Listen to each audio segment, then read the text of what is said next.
We stand free of inequality. What happened? Jenny?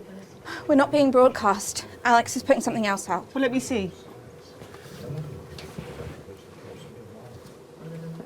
We estimate between 70 and 90% across all the territories within 3 years. 70 to 90%? And among those who do conceive, we estimate the vast majority of births will be unviable. It was supposed to be opt-out contraception, a way of stopping accidental pregnancies and unwanted children. Well, the best laid plans of mice and men. But I don't understand. The test was only supposed to be in Territory 1. How is it spreading across the territory? It's in the food chain, Prime Minister. It's in the soil and the seeds and the livestock. And we fear it could shortly become the dominant strain. Reversible? Well, we could scorch the land, destroy our animals. We could beg for unaltered seeds and livestock from countries far geographically outside the territories. I'd rather see us starve. I can't argue with that assessment. They'll hang me for this, Thomas. It's not your fault, Julie. No, you're right. It isn't. Can your team be trusted? Well, they know the consequence of breaking the Official Secrets Act, if that's what you mean. How many could do us irreparable damage? Less than 100. All the work has been compartmentalised on a need-to-know basis. I'll need their names.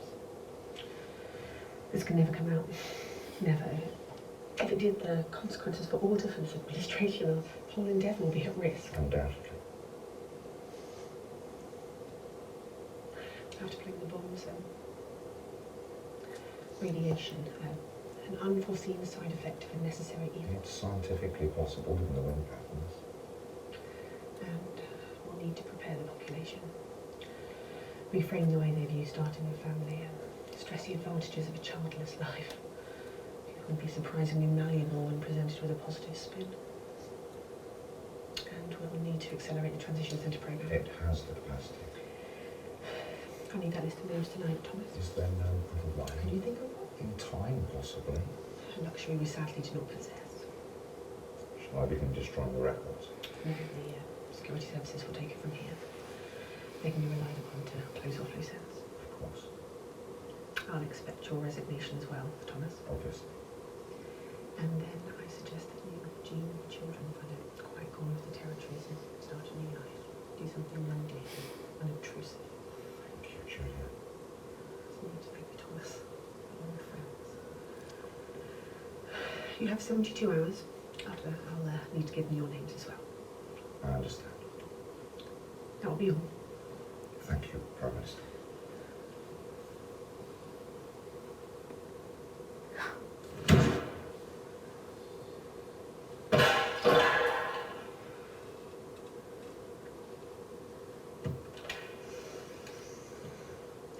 Get me Adrian at the services.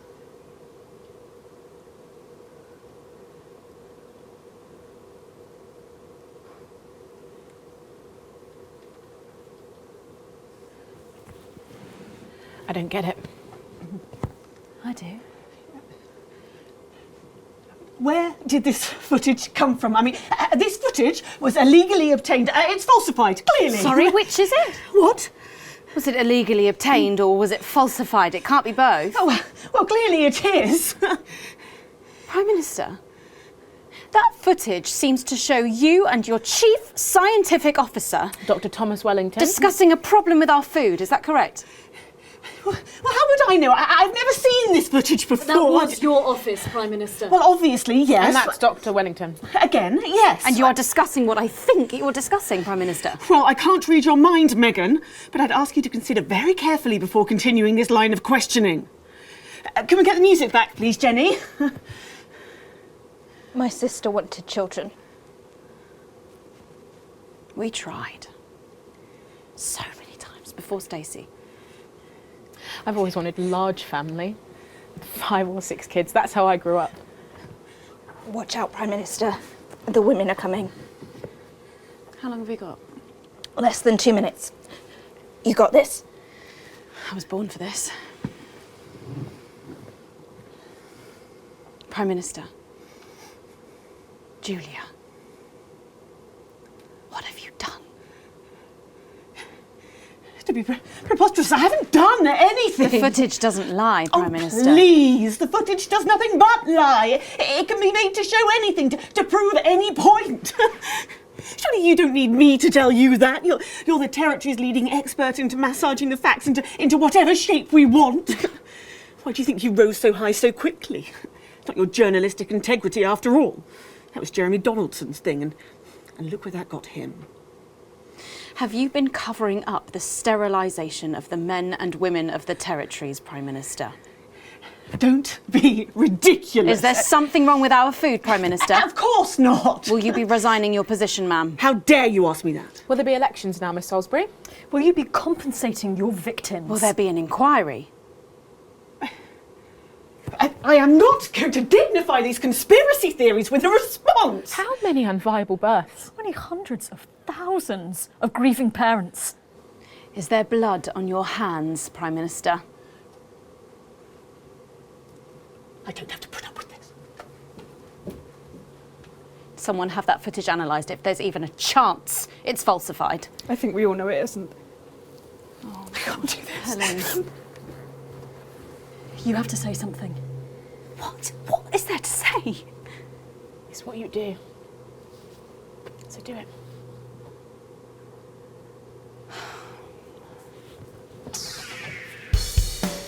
I want to apologise to anyone who might have been upset by what they've just seen. Sorry, no, I want to apologise to all of you because you will have found tonight's programme upsetting. No, not that either. I don't think I want to apologise because you should be upset, you should be incandescent, you should be marching on team headquarters demanding answers. I know I will be. And if the footage we've seen tonight turns out to be genuine, as I have no doubt it will, you should be asking yourself how we got here. And I think you'll conclude that it had an awful lot to do with me and people like me. People who should have been asking questions on your behalf. We were journalists, the gatekeepers of truth, and now, with this shit show. The great misdirection played out nightly, so bright and fun and shiny that you can't see what's happening right in front of your face. Well, that's on us, that's on me. And I thought that if I compromised a little, I could still do a lot. That it was impossible to make a change unless you were on the inside, so I bent a little and I went along with the small things. And now the small things are all that's left.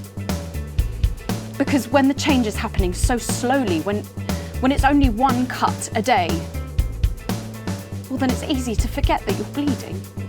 And one day there's no blood left, just dust and celebrity chefs.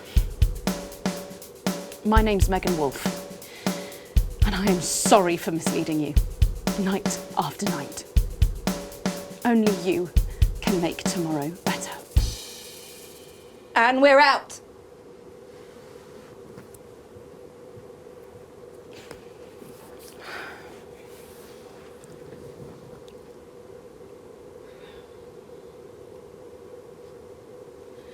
So what happens now?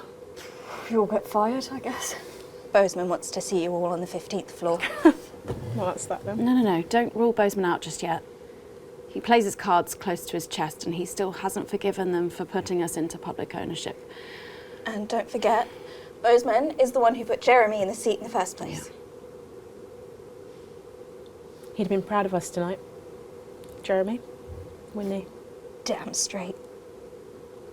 He'd have fucking loved it.